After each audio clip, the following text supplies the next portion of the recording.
Awesome. Hey, everybody. I'm so glad you could join me to talk all things whiskey today. I am Amanda Beckwith, the lead blender at Virginia Distillery Company, and we're tasting through our whole lineup of American single malts today. And I'll tell you a little bit of background on the distillery, but first, if you're wondering which to pour, I'm going to kick us off with our signature malts. That's under Courage and Conviction, the blue box, or you can see there's the blue tin behind my head. And feel free to nose while I'm chatting, because this is one that opens up for a good while. I will find after an hour notes that weren't there at the beginning when I was getting aromas. A little bit about our distillery. We are the largest independently owned American single malt producer.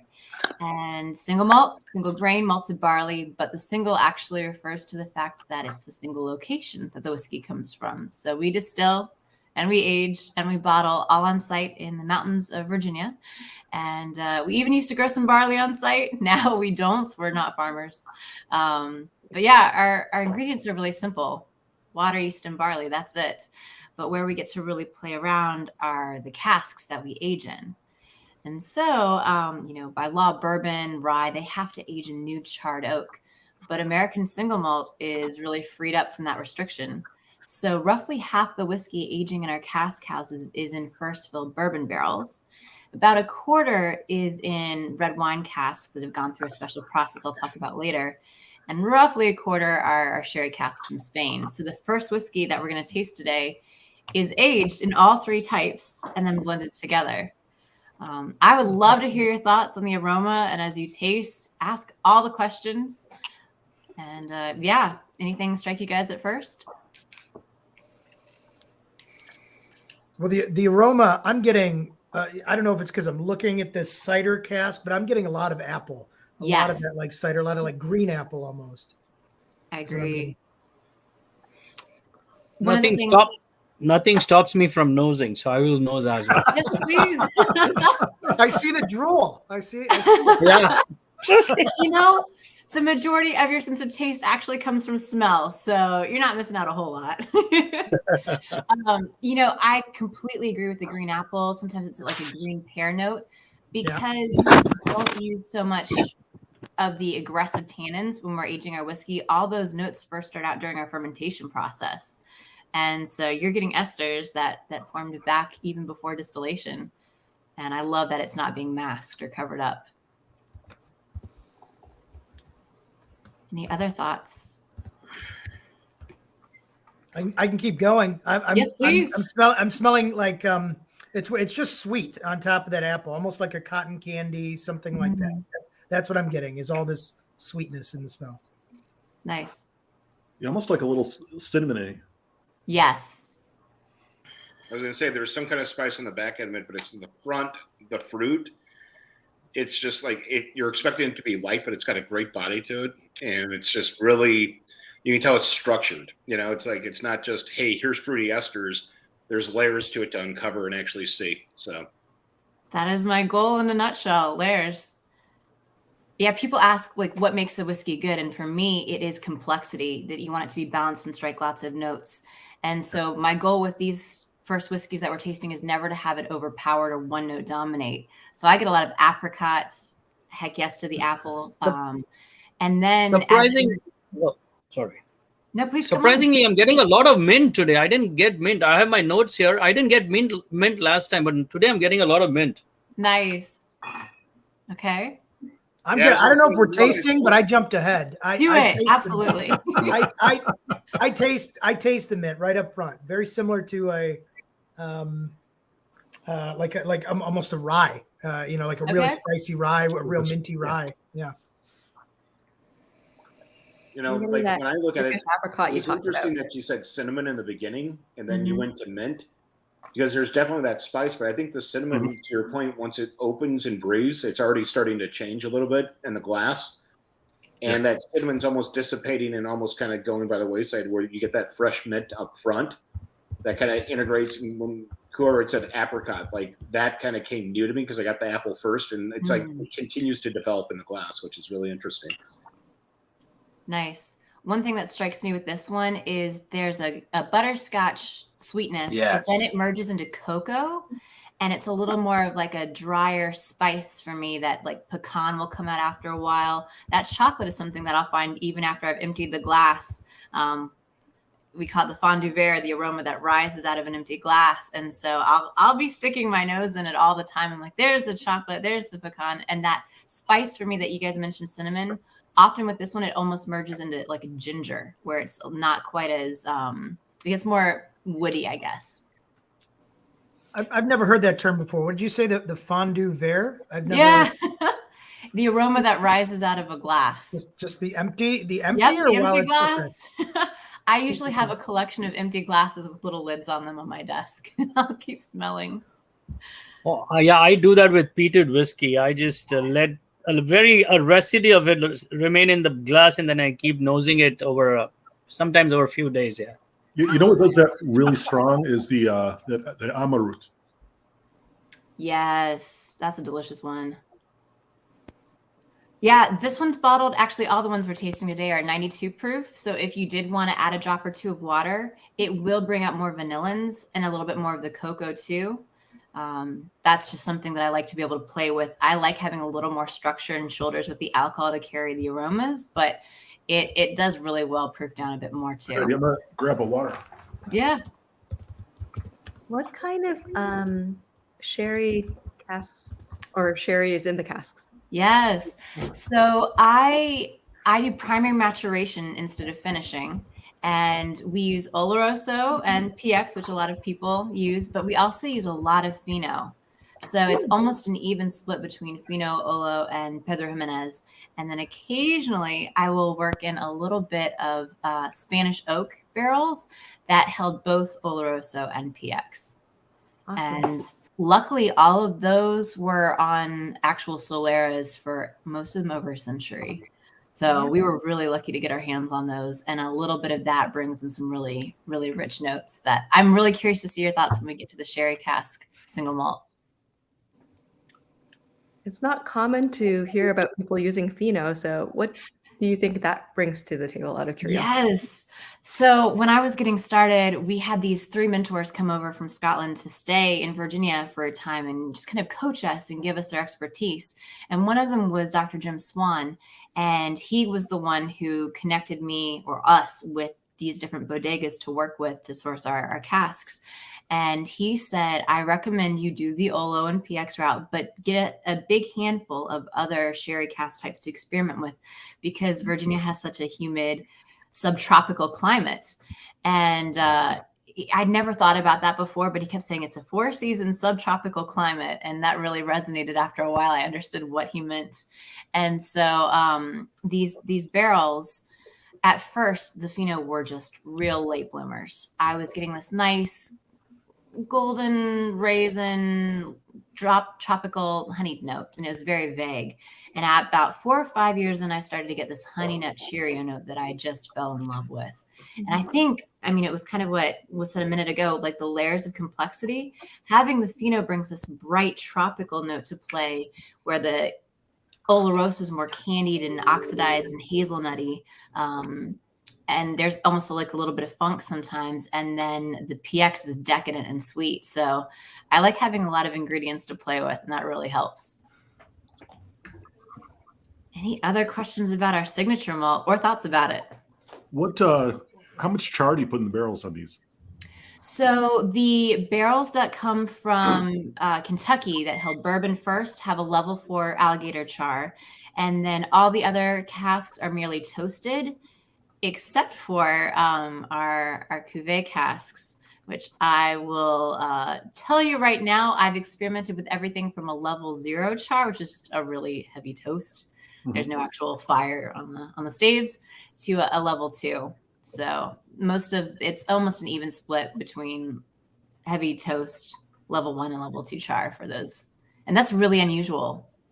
So I will make a note to go back to that when we talk about the cuvee cask. Any other thoughts on Courage and Conviction signature malt? Where do you typically have these in the rick house? So right now we have 2 large cask houses. I would say the first one holds 6,000 right now, and the second one is about 5,000 casks. And we palletize instead of having them on racks right now. The exception is I do have a lot of sherry butts still on a Solera style system. We have created special pallets that are reinforced to be able to hold the weight.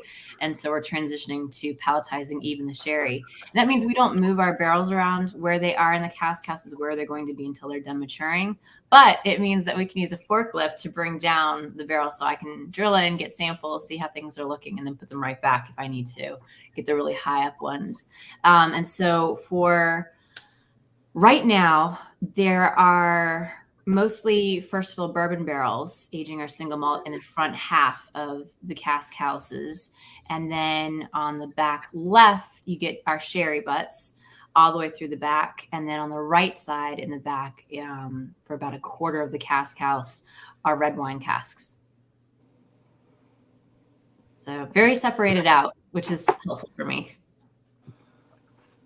For this particular signature one, you played with a lot of different elements. Did you know from the beginning that you were going to release the other elements separately, or did you know? I didn't plan on releasing the bourbon cask aged. And it's funny because that's become a lot of people's favorite. So in fact, if you want to segue into that one while we're talking, feel free. That's the little green box. I thought that would be a little bit boring because I viewed the bourbon barrels as very foundational and like a really great starting point that would let all the beautiful fermentation esters shine. But there were some really fun casks that really balanced out the barrel spice notes beautifully with the actual whiskey. So that was a surprise to me. And we rolled out our first American single malts in June of 2020. We decided to name it Courage and Conviction because it was the middle of a pandemic. And we thought like, well, the whiskey is feeling ready, but it's a weird time. And our founder, George Moore, always said like, have the courage of your convictions. So that name really resonated with us. And then in June 2021, we simultaneously rolled out the bourbon cask age, the sherry cask age, and the cuvee aged American single malts all at once. And it's kind of like dissecting a cake. So people can have, you know, the beautiful ganache and the frosting or the actual cake itself and just kind of see, okay, I see what the blender did and how she made these ratios work. And so for the signature malt, it's very nuanced and complex, but not overpowering at all. The bourbon cask, it's almost brighter. And one thing that really surprised me with these barrels is the citrus. So I was expecting the butterscotch. I was expecting, you know, the cinnamon spice and maybe some woody cedar notes to come in. But there is usually something either orange. Yeah, I'm getting a lot of orange on this. Yeah, you guys take over. Tell me what you're getting from this one.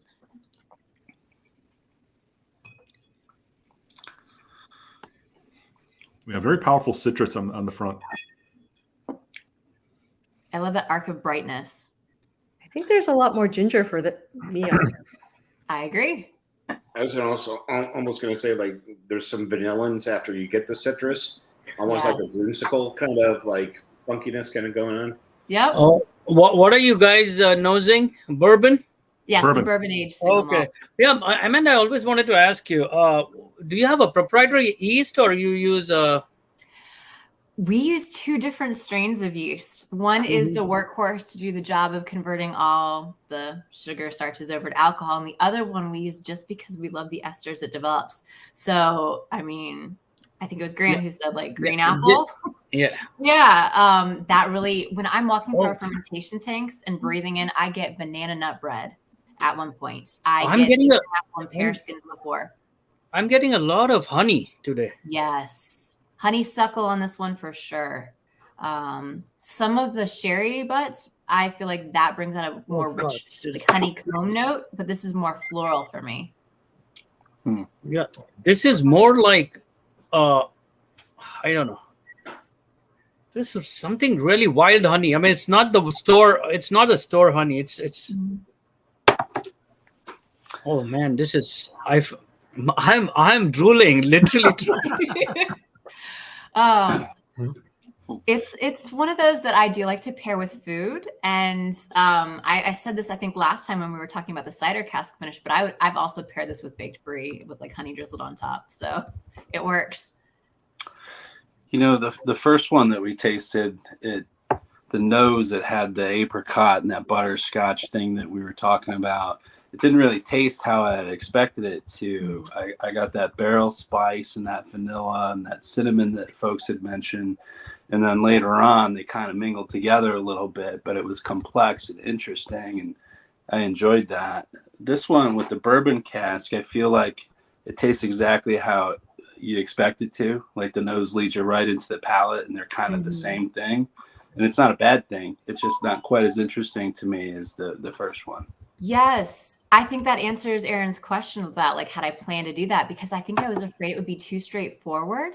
But thankfully, I think there are enough interesting notes that, like you said, it's a pretty straightforward journey, but it's a good journey. Definitely. That wasn't an insult at all. Oh, no. But I agree with you. Yeah. You know, it's the smallest barrel that we age in. People always ask, like, do you do small barrel aging? And these are 52, 53 gallons. And it's really great. That surface area ratio, I feel like it is that structure with the barrel spice, but it doesn't dominate. You know, to Todd's point, I would say there's a nice little like elegance to it, but it doesn't have as many layers as we were peeling back from the first one. And it won't transform as much over an hour. It's much more consistent as far as a dram goes. It'll still open up, you'll get more out of it, and even with the water addition, there'll be more vanillins coming through and maybe some orange blossom. But yeah, it's pretty much like, okay, I know this story. It makes sense. I'm surprised at the time in the toasted barrels. It's so, I mean, it's a light color. You know, yes. It's very, I think it's the lightest thing here. How long does it stay in those finished barrels? Yeah, so it does a primary maturation in the first fill bourbon barrels. The youngest that I picked last year was about 5 years. This, past year I'd say 6. So, and we always go by the youngest age of any component. So yeah, we're right at 6 years for most things now. And so yeah, it's the most light in color for sure, because after holding bourbon for at least 4 years before we get them, all the tannic color is usually stripped out. Okay. So yeah. One thing I can attest for is, thank God I left some in the bottle from the last tasting we had.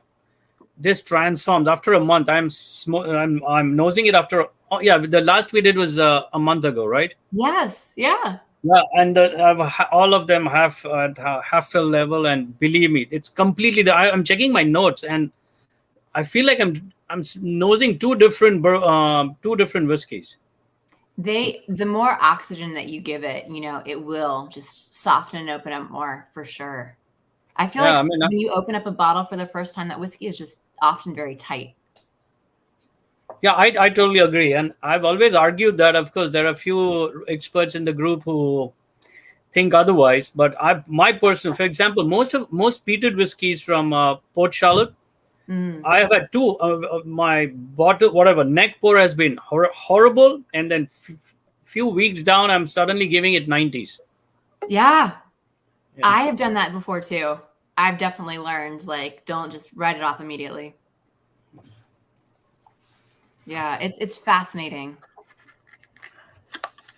Are you guys ready to try the next one? Yeah. Could I ask a question about your bourbon cask? Yes. Do you get them from like a consistent distillery source, or is it a mix? Yeah, I would say roughly 70 to 80%, depending on the year, come from Brown-Forman distilleries. There's a lot of Woodford Reserve, Old Forester.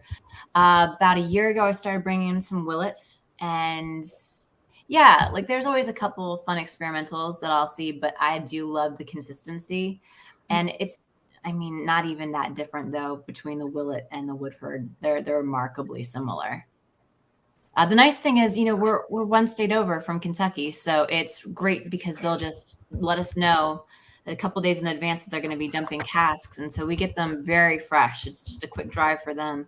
Whereas in Scotland, they have to ship the barrels across the Atlantic, and it usually takes months and months, sometimes 8 months, before they get filled with whiskey again. Often they still disassemble them, and so it's individual stays being recoopered at the Speyside cooperage. And it's just really nice to have something so green and sustainable that we can do. And yeah, consistent, to your point, in a big way. Are you getting most of them wet? Yes. Oh, we insist on it. Yeah. Yeah, I think that's why throughout your lineup, I get that banana nose, which is very, very brown foam. Yeah. yeah, we get that back in fermentation, and I really enjoy some balanced isoamyl acetate with the other things. Occasionally with the bourbon cask, I'll even call it like banana pudding. Like you can just imagine that like balance. It's never something that gets too out of hand, thankfully. I've had a couple whiskeys from other countries that I thought like this is beautiful and really unique, but it's almost like banana bubble gum. And if you've ever had that, you know the chemical compounds for sure. If I were to put you on the Scottish map, it feels like Bruichladdich. If there's a child from marriage of Bruichladdich and Kilhoman, it's I get that. I mean, not the peated. Right. The unpeated range. Okay. It's a love child of Bruichladdich and Kilhoman. I will remember that. That's a compliment. I love drinking Kilhoman for sure. See, that could be your new title for a whiskey, Love Child. I will let our marketing team know that. Yeah. It's definitely fun to see like our DNA because God.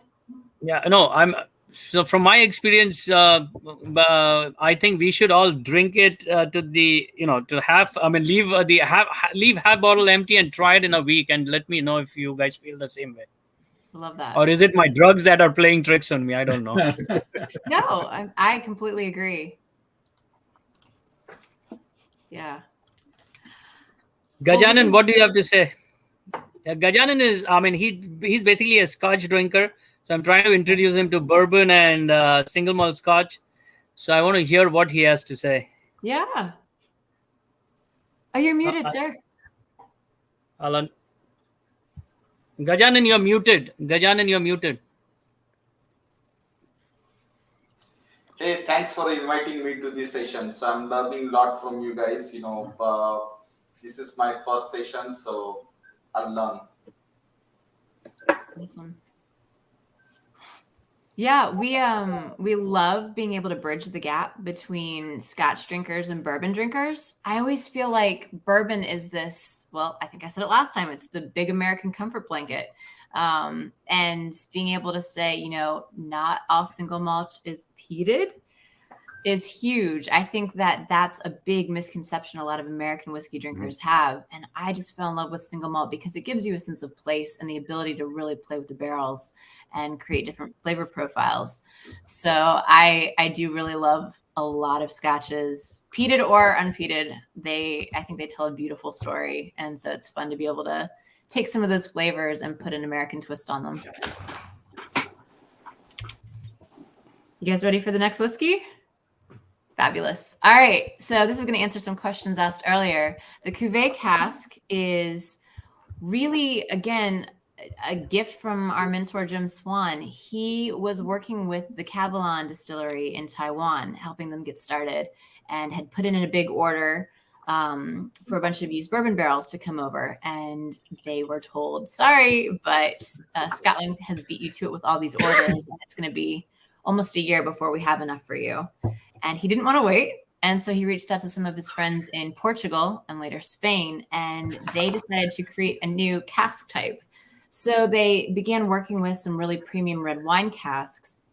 And the eventual result was taking these red wine casks, shaving the inside staves to remove the wine residue, just 3 to 5 millimeters, toasting, which they've been toasted before, most wine casks are, and then blasting with a quick char to balance out those wood sugars that you're getting from the toasting with, kind of locking everything in. And he really loved this result. And so we were one of the first distilleries in the world to start using these STR casks. Kavalan got there first, and I think we were third. But being able to find this really great balance between red fruit, I always get either raspberry or dried cherry, some form, even blood orange sometimes. Chocolate. Every one of these casks has chocolate in some form. It might be like a dry, earthy mocha. It could be a milk chocolate ganache. I've even found Tootsie Roll casks. It's just really great. And then again, that toasting process and then the char, I get everything from walnut, brown sugar, ginger spice, toasted pecan. So this is my dessert whiskey. I would pair it with like a New York cheesecake or a flourless chocolate torte. Yeah, what are you guys getting? I've spent hours picking Dr. Swan's brains, And for those uninitiated, STR is shave, toast, and rechar. Okay, so they strip the barrels, shave it, and then toast it. In Kavlan, they have the whole process. They show how the whole process is done.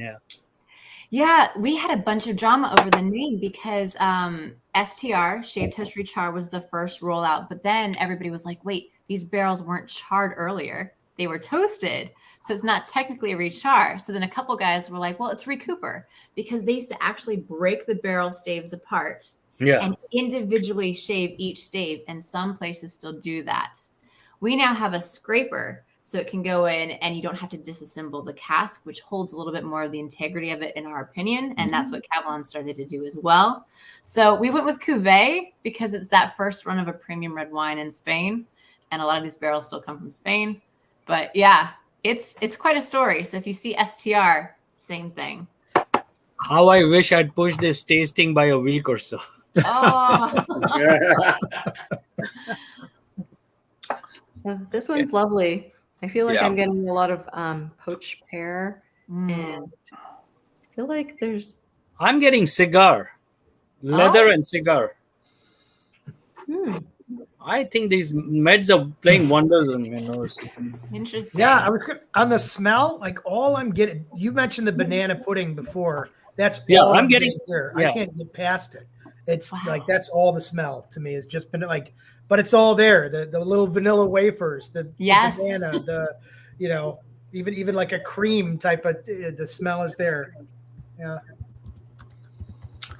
I get that if I'm looking for it, but the brown sugar and the spice is brown sugar and spice and everything nice, I guess, is what I get on the nose.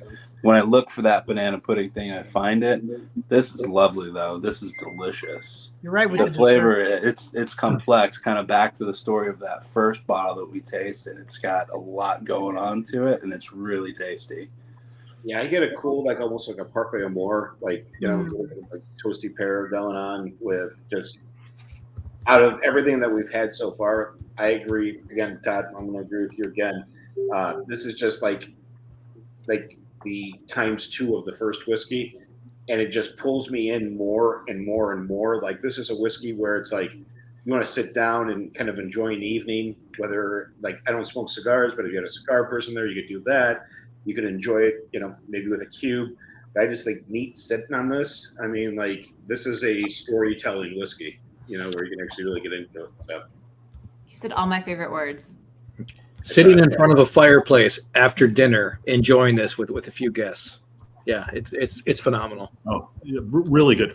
I almost want to put this, like a drink smoker over it, put some smoke flavor in there.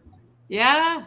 I already feel like I get a hint of like there's a smoky background of this one. Yeah, I like it not driving. I like it in the background. I get it, but at the same time, was it Chad? You said with a few friends. I think I would have one friend maybe because I wouldn't want to share it with that many people. I'm gonna buy a bottle of this and make a smoked Manhattan out of it. Ooh. Oh, there you go. Now I'm jealous, Todd. Yeah, I don't do many cocktails with the Courage and Conviction line because I pair it with food more often, but I like to do a black Manhattan, putting out the vermouth for like Amaro Montenegro. It's really good. Nice. This is tasty. I'd love to have. I'm getting one of those bar smokers, and then I'm going to try and smoke each one of them separately and see how different. Nice. From the flavor profile on this, I'd almost want to have a piece of dark chocolate with it. Yes. 100%. I think I'll pull out a lot more. Yeah. It's fascinating because our climate is so intense. We have highs of 108 and lows of -4 tracked so far in our cask house. And today it was 38 in the morning and hit 86 in the afternoon. So I feel like these cuvee casks really respond well to that intensity. And one of the weirdest things that I've learned is we're so humid that hot weather, the barrel staves are expanding and soaking up the spirit, and in cold weather, they're contracting and pushing that back out. In that process, there's a lot of evaporation or angel share. But we're also drawing in some of the water vapor from all the humidity. And so for a lot of these, there's this natural reduction of the whiskey. And I think that really helps contribute more of the smooth, soft, creamy mouthfeel and even aroma. Well, sure, because the water vapor is coming through the wood as well. Exactly. So you mentioned, I think somebody mentioned Amrit earlier. They had the opposite problem. They're aging in a more dry, arid environment. So their ABV is jumping up pretty drastically. And ours is like slowly lowering about a point or two every few years. What do you Yours is more like Paul John. Very similar to Paul John. I love So what Paul do you John. go into the barrel at, and what does it come out at? Good question. So when we first started filling our casks, we were filling around 60% ABV. And when we realized the humidity thing, we made a pivot. So we now fill our cask entry proof is 62.5, which is the highest legal limit in the United States for aging whiskey. I have friends in Texas with distilleries, and they do water additions to their casks after they've been aging for a couple months.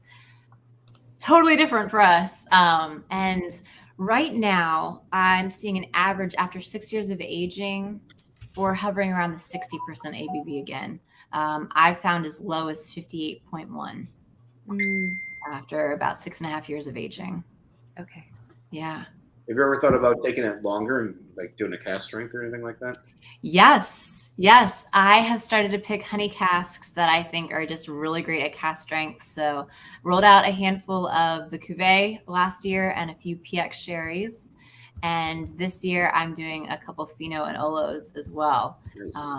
And a couple of bourbon casks at cask strength. I think it's really fun for people to get to experience the whiskey the way I do. And the alcohol is surprisingly balanced. It doesn't dominate, especially for those picks.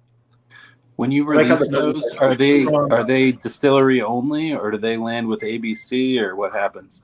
Yeah. So in Virginia, we have Virginia ABC, since we're a control state. They'll come in and do some selections, and they do 6 to 8 picks with us every year, and they usually sell out really fast. But they usually advertise, and I think they might even do it again later this year.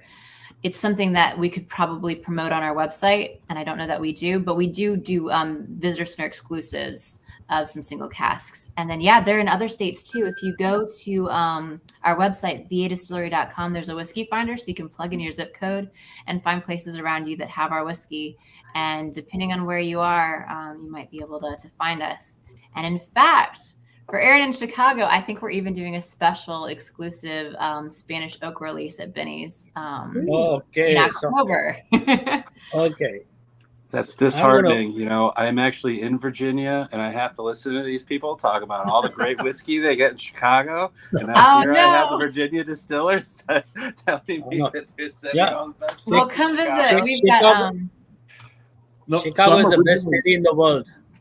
I'm originally from Chicago. I'm originally from Chicago.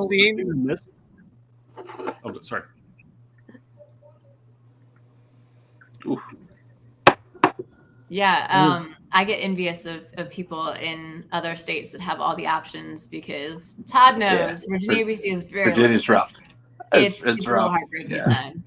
Yeah. But I just did a release that is coming online this next week in Virginia. It's a Scholar's Craft coffee cask finish, and all the proceeds go to a scholarship for App State Fermentation Sciences.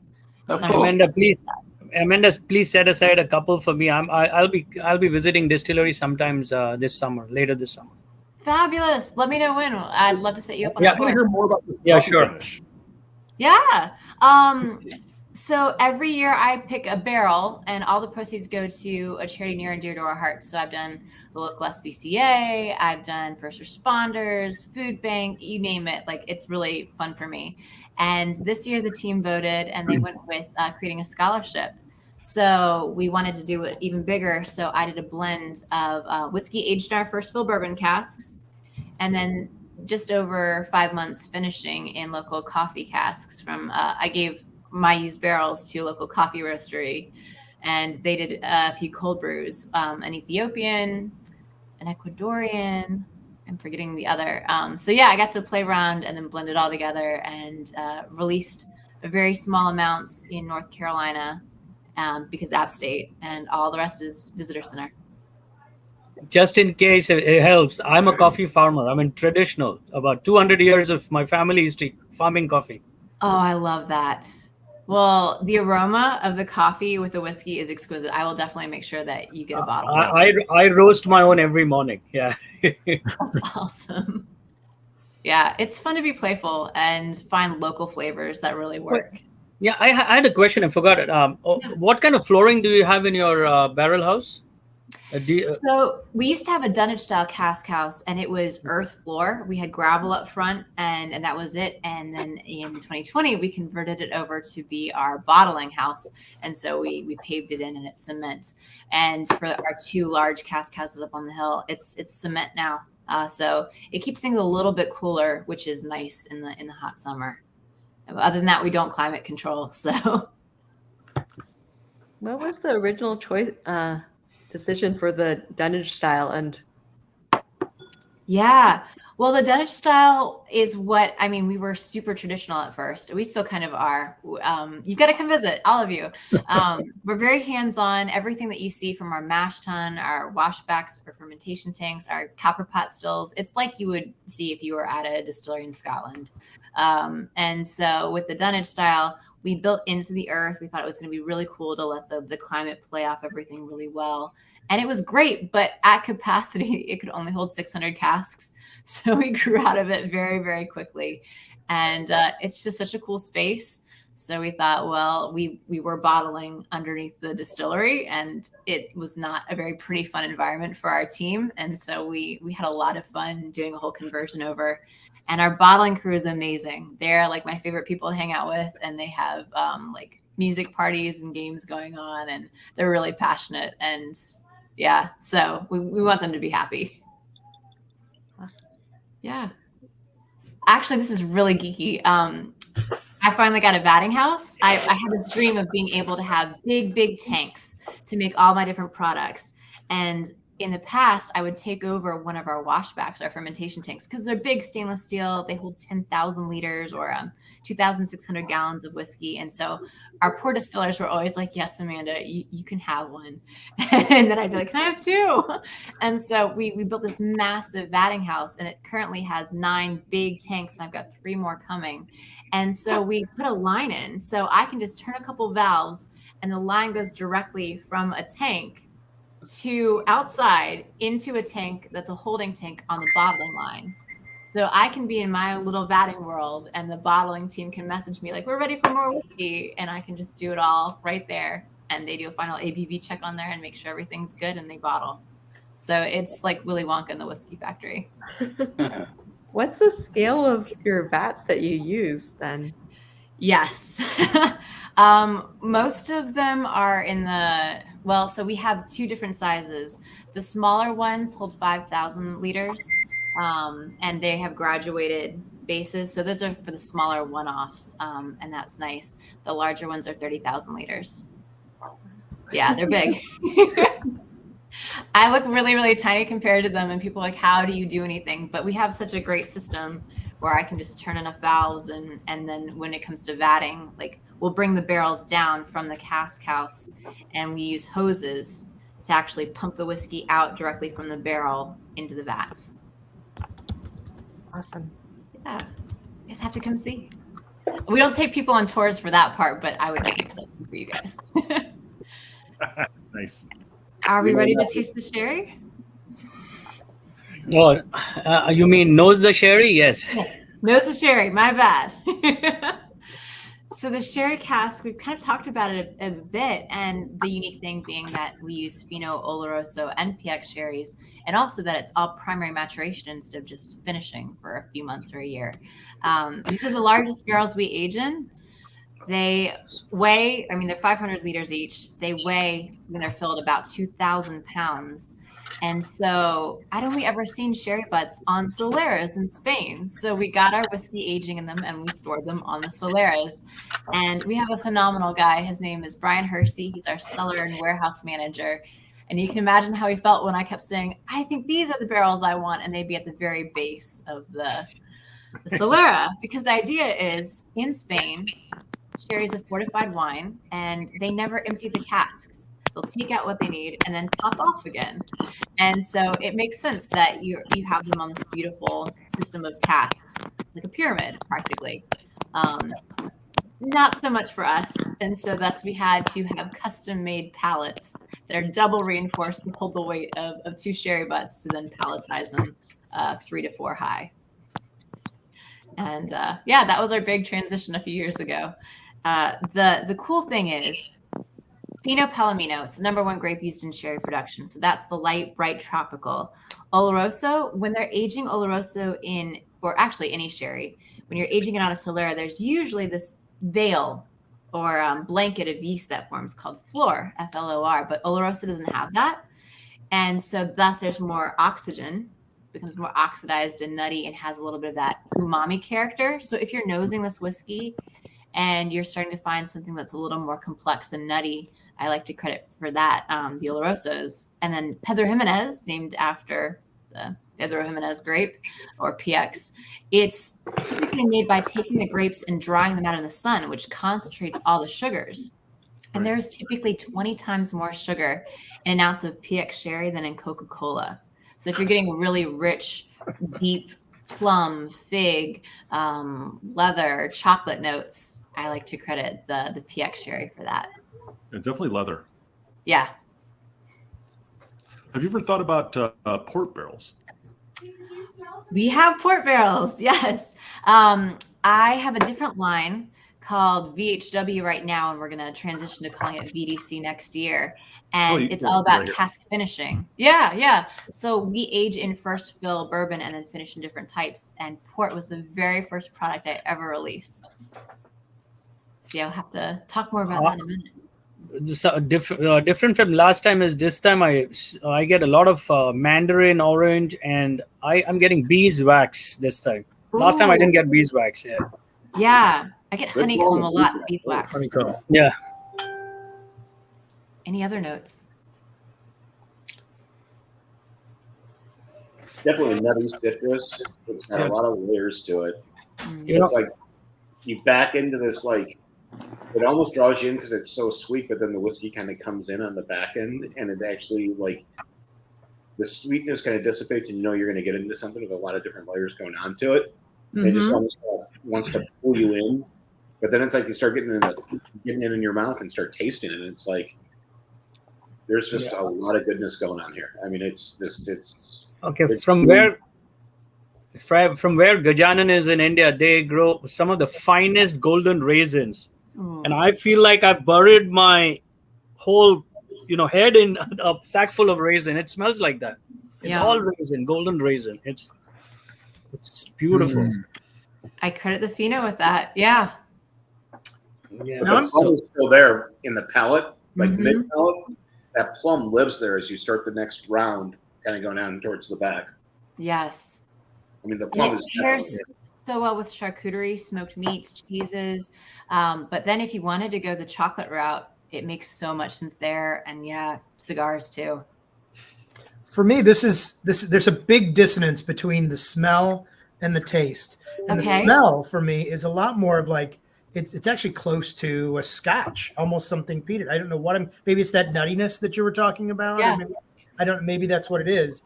But then when I drink it, like you said, very sweet on the palate. Until the finish. And then that should circle back around, hopefully, and you'll get more of the tannins. And it does. Ginger spice. Yeah, I'm almost tasting like it's like honey nut Cheerios almost. Yes. Again, Fino. Yeah, like almonds. I see that. Yeah, this is one that's really fun to make. My first foray into it was equal parts Fino, Oloroso, and PX. Then I went higher on the PX, and then I started playing more with the Fino. And we also have, I mentioned before, Spanish oak.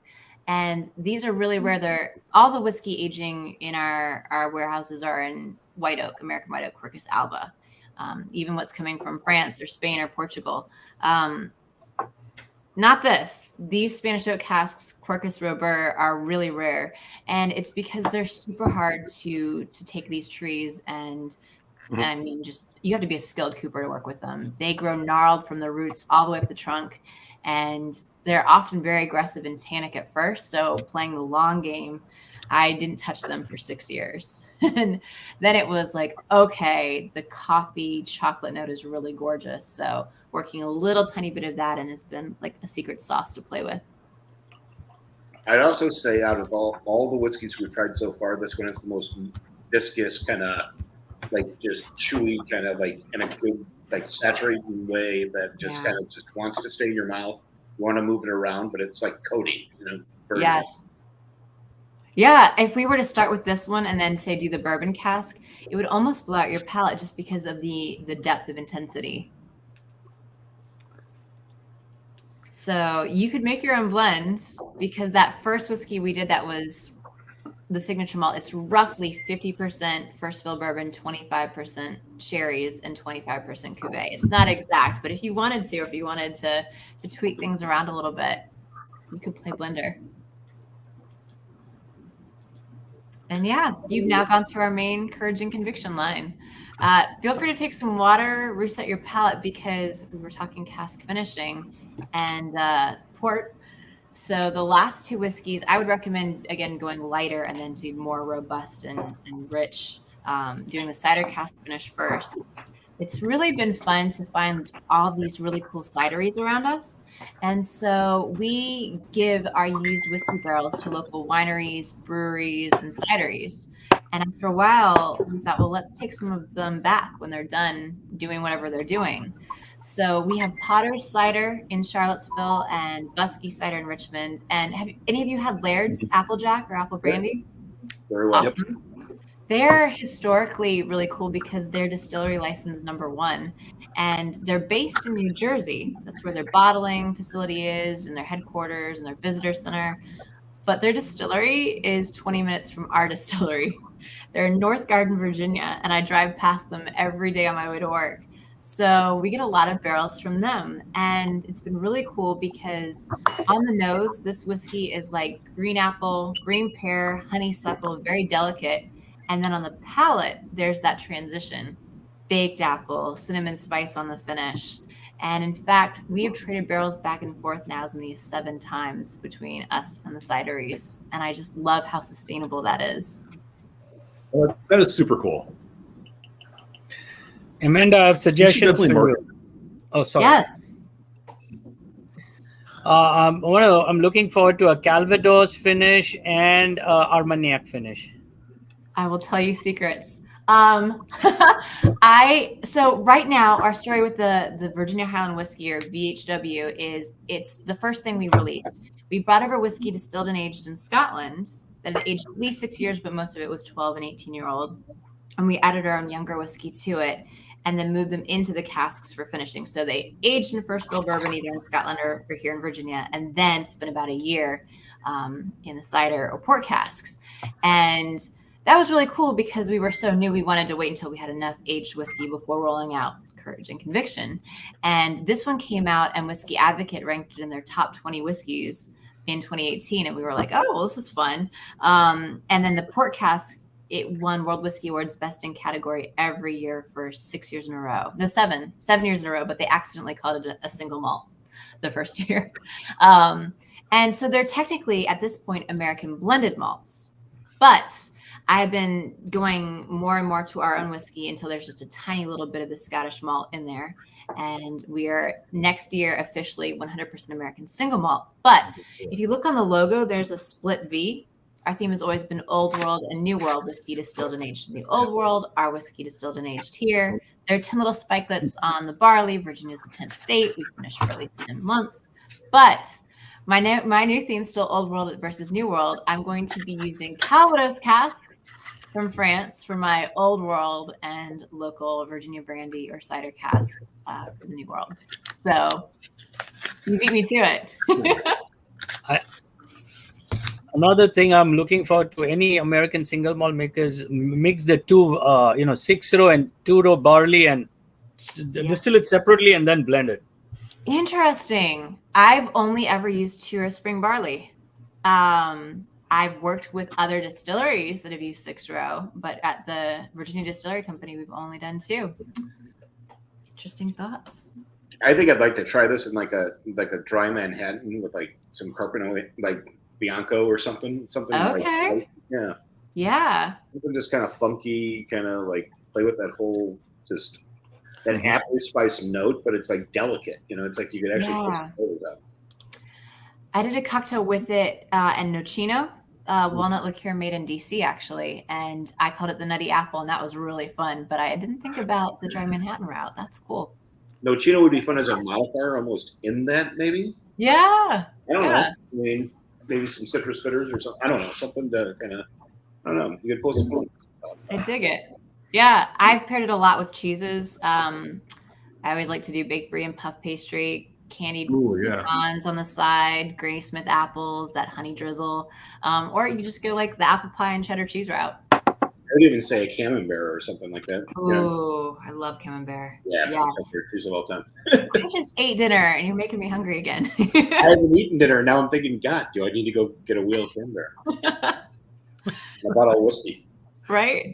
How about a bottle of whiskey with some camembert? How about that? Ooh. Fellows, wait till you try this one, okay? I'm sorry I couldn't send this one to you, but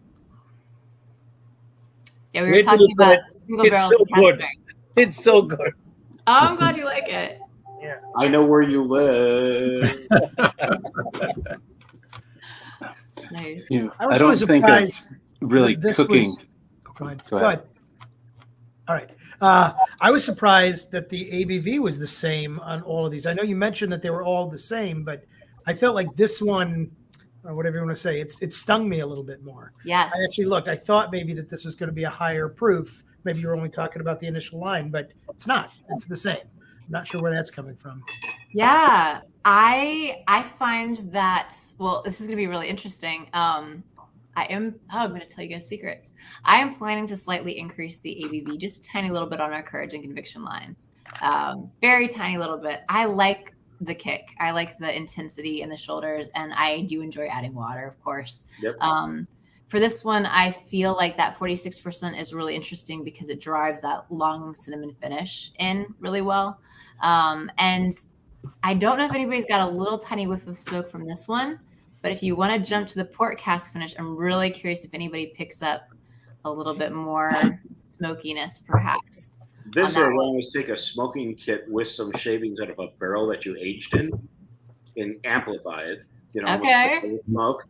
But I'll say this much, to your point of going to the higher proof, that was the first thing I said when we went through the initial whiskeys, going, if you drink whiskey neat, that's great, but so many people just put it on the rocks or a rock or two or whatever it is, you're going to dilute it and lose so many of the good flavors going on that it's better for those of us who want to dilute, let us dilute.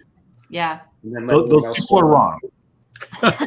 Well, that's why you'll probably never see me do an 80 proof whiskey. Yeah. Yeah, there are some whiskeys that work at that proof, but typically I feel like they've already lost some of the things that I wanted them to have or that they originally did.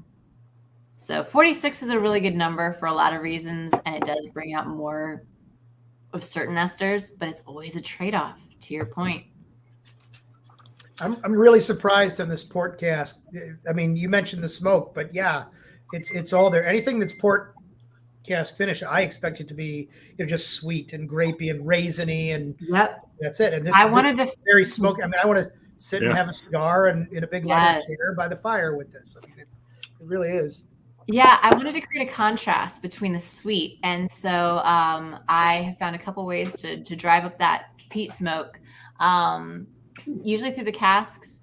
I did get some peat from Angela Moore. She's our owner, and she lives in Ireland. And so we did do some peat smoke on a cask. sourced water from a peat bog, and even some of our earlier distillate that came from Scotland went through a peat bog. So lightly phenolic, not terribly aggressive, but I just love that complexity and richness. No, I'm a big fan of Talisker, and yeah. Bowmore is my favorite. I just really, really love that light peat note.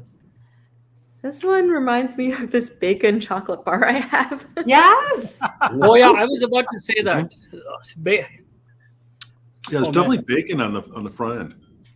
Bacon and chocolate. Yeah. All the good things in life. Yes. Yeah, this is my curl up with a dog and a good book whiskey, but I would totally do like a maple bacon old fashioned with this candied bacon right here on the side. I tried to be vegetarian for a while. It did not work. I'm the world's worst vegetarian. I think this will pair well with a nice steak. Amazing. Yes. Yeah. Nice steak dinner with this. I mean, even lamb chops. Oh my gosh, yes. I haven't done that pairing yet. I'm thinking tomahawk with a blue cheese crust on it. Oh yeah. I think I'm going to come back to the lamb. I'm going to say the lamb with just maybe some marinade of some kind, like, some Italian marinade or something like that, like some herbs and stuff, trying to pull it out a little more. Let the whiskey drive it a little bit, but yeah, almost a little gamey, or like almost even like a venison ribeye almost too. Yeah. Well, the earlier one with the mint on the nose might really go with the lamb. The minty one would go really excellent with Swedish smoked salmon. Oh my gosh, yes. Oh yeah, those are so I can't get past the cider cask. If you took a pecan crusted soft shell crab and then treated that cider cask almost like wine and made a butter sauce out of it, you'd have to reduce some of it down, and then you'd freshen it with just pure whiskey at the end to finish it off. That would be so lovely. The spice notes in that would come through so nicely. It would be amazing. Just to give you all a heads up, Todd here is a Michelin star guy. So I believe it. Coco and I are going to send you hot dogs and deep dish pizza for some of those crabs, and we'll call the whiskey even. Okay? Are you in Chicago? Yeah. Oh, okay. I'm in Barrington. Oh yeah. You're up by me. Yeah. I'm over in Fox Lake on this side. No, I spent 46 years in Naperville. Nice. Yeah, that's not Chicago. That's Rockford. Oh, easy there, big guy. Come on now. I'm going to make you drive out here one of these days. We call it the tundra for a reason. Yeah. But no, this is delightful. I mean, like the biggest thing that I'll say is the cool part about all these whiskeys, and what you've created here, Amanda. You have a tasting experience, but you can also tie it to culinary experience for like a whiskey dinner or something like that. I think with the right people, maybe you don't have all six, but you got them in the cabinet, kind of thing. Yeah. But I think it's a good exploration of flavor, because I had some of the first runs. So my background is wholesale and supplier base for quite a good while in my life. And I still remember saying, I want to see what this turns into. Yep. And I'm back to consulting, and it's one of those things where it's so exciting to see what you're doing, because it's a true expression. Because when you hit on that subtropical climate notes, it's like you're getting so much expansion and contraction out of this. Mm-hmm. But every whiskey tells its own story, almost like a novella, but it tells the story of the whole book when you put them all together, which I think is amazing. So. That's a huge compliment. Thank you. I love the idea that people have different palates. And so being able to show off so many different aspects, that's always been a dream of mine, just to be able to make different people go, oh, I didn't know that whiskey could do this. And then, oh, it's the same distillate. Right. Yeah. My problem with bourbons always has been, you have a very narrow range with which you can pair bourbons. Basically, it's ribs or, very narrow. Deep dish pizza. Yeah, and deep dish. Everything pairs with deep dish. Even Malort. Easy there. Come on, we're going to go back to my old stomping grounds. But going back to our conversation last week, Coco, when it came down to it, bourbon is an exceptional spirit. It obviously helped found this country, but it's a one-dimensional flavor component. We can talk about what we all like about it. This is an interpretation of flavor. And it's one of those things where when I look at flavor, as we advance our palates and we get more into it, it's like it's that expression, and its expression is you as a distiller, but it's also your wood management. Mm-hmm. But then you pair it with the climate change and everything else that you've got going on. I mean, there's a lot to talk about this. Going back, someone mentioned Talisker earlier. I was going to say Old Pulteney with the maritime influences and everything else. Yeah. I mean, that's one of my favorites. Seeing what you've created here has really given me a way to look at, like, going, wow, this is going to be the next wave of American single malt. Like, this is where we're going to go. We're actually going to have these exceptional products that tell a story, and we're going to tell our own story the way we want to, which is really cool. So hats off to you. Yeah, no, bourbon has its place, but bourbon tends to be more, I'm going to hit you hard, and I'm going to give you that Kentucky hug. Right? In this, there's no hug in any of this. Yeah, I wanted to tell a story. So, I mean, exactly what you guys were saying. It's that goal of giving people a sense of place and bringing them somewhere new. That's what brought me into whiskey in the first place. I just loved experiencing all those flavors from so many different places. And there hasn't been a new whiskey category, or a significant one, since the 60s in the US. We've got bourbon and rye and, you know, some smaller branch outs, American corn whiskey. But the TTB is set to recognize American single malt as a protected category in the next month or two. We've already closed the comment period. Cool. Yeah. Congrats. Very excited because people don't understand what it is exactly yet. And so thank you all for being educators and sharing the love. Yeah. Bourbon, as he rightly said, Joe said, was warm hug, a Kentucky hug. And this is more like serenading with masquerade on. I dig it. Perfect. Yeah. That's a perfect analogy. Yeah. I mean, this is more romantic. I mean, I'm talking of the whole American single malt category. We've tasted over the last couple of years. Thanks to Erin, I was able to introduce Westward because she was training at Westward back then. And I was always, I started my American single malt journey with St. George's. Same. Yeah. And then I moved to Westland because Devin Velarde introduced me to some of Westland's stellar expressions. And of course, I tried yours much before we started tasting. And then sometimes in the middle of last year, Erin introduced me to Westward. I was like, wow, American single malt has arrived. And it's so romantic. I mean, it feels nice. I mean, it's... Well, I think what's really going to be interesting for us as a country is all the different climates and the microclimates that are going on. What you're doing in Virginia is going to be the same as Chicago, going back into, say, a mountainous region like Colorado and then getting out west. And you can do so many different things. Yeah. But what it comes down to, like, even for me, like when I taste these, it's like, I keep on coming back to the proof thing. It's like up the proof. That's all I'm going to say. But I'm already there. I love the linear component of what it can do, and it can also let the spice drive a little more. Your wood management shine through, but it all starts with a clean distillate, and that's what you've created here, which is the foundation for anything. And that's where I hope this whole movement goes, and we can start having expressions, and we can start telling the story. Yes. Rather than just being reliant on some old TTB laws about 2 years and a new oak barrel. So hats off. Thank you. Yeah. Well, one thing that blows my mind is Scotland is known for its 5 whiskey regions, and the entire nation of Scotland can fit inside the geographical space of Virginia. So if we can do that and showcase even more, because we do, I mean, think about Stranahan's in Colorado or Whiskey Delback playing with mesquite smoke, Westland. There's so much to show off. Balcones in Texas. And I would love for people to fall in love with the regions of American single malt. So that's a dream. There's a lot of stories to be told for sure. When we started today, you had mentioned that you wanted to be sort of a bridge between bourbon and Scotch. Yeah. And for me tonight, the win was Cuvée Cask. I think it's fantastic. It was my favorite of the lineup tonight. And I think you really achieved that with this expression. I know many bourbon drinkers that would really enjoy that. Whereas the sherry was cool, but it's too far. It's too far for somebody that just drinks bourbon. That it's not going to be that bridge. Right.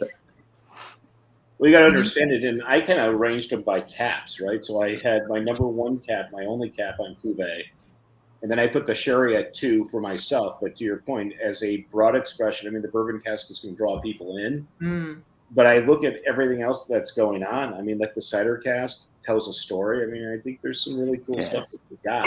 But the port, like looking at all these different port finishes, and I forget who said it, but there's some phenolics in there, and there's some depth, and it wasn't what I was expecting. Not at all. The port wasn't at all what I expected either. I didn't mean to knock any of the other ones. I just meant the Cuvée was my favorite. And I think that a lot of my friends will only drink bourbon, and this would be absolutely perfect. Which one, Todd? Which one? The Cuvée cask. Oh, I totally agree. Yeah. But Cuvée and port are my joint favorites, followed by sherry. Again, I second that. I've heard that. The Cuvée and then the sherry, number 1 and number 2, as a mature whiskey drinker. But I can also say, you know, the bourbon cask, I see it as an entry point from a sales standpoint of getting people into your line and then having it appreciated. But the cider cask is a cool harvest thing that you can do. Like, I would really think about getting wood chips out of some of those barrels so you can smoke with them for sure. Oh, that's fun. Yeah. Doing some cocktails, doing some, laying up the smoke. Yeah, nobody's asked, what's the price point on these? The 2, so let's see, Courage and Conviction, the signature malt is 64, 65, I believe. And then it's 69 for the line extensions. Cask strength is going to be higher. And then 45, 46, I believe, for the VHW. Cool. Do you have distribution in Michigan? We sure do. I thought you did. Okay, making sure. Eastern Party Store came in and did some cask picks a while ago too. So I think they've done. Yeah, you might get some single casks near you. Excellent. Yeah, and we work with a couple online retailers that can ship directly to your house. By law in Virginia, we can only ship within the state of Virginia. So Todd, we got you. Yes. For once. Yeah. But we work with, I think, 5 or 6 different online retailers. So just if you go to viadistillery.com and then buy whiskey, it'll do like nationwide, and then it'll just transfer it over to one of the partners with your state.